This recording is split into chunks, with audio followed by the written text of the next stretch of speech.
Imagine finding an extra $50,000 by just changing the order you pay your bills. That's the power of paying yourself first. It's a simple shift that can double your savings without even trying. Here's what most people do.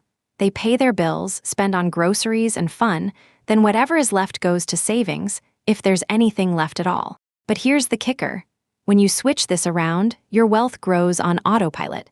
You pay yourself first before everything else. Think of it like a river flowing into a reservoir. The water must fill the dam first, or there's none left for the rest of the ecosystem. Common myth, I'll save what's left at the end. But if you wait that long, you often find nothing left.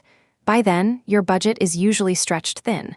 If you set aside just 10% of your income from the start, that's $250 on a $2,500 monthly paycheck. Over 10 years, with compound interest, it could grow to over $50,000. Remember, this is a general guide. Personal finance strategies can vary widely based on individual circumstances and financial goals. Money Mechanics decodes how money really works, one mechanism at a time. Subscribe to learn more about making your finances work for you, not the other way around.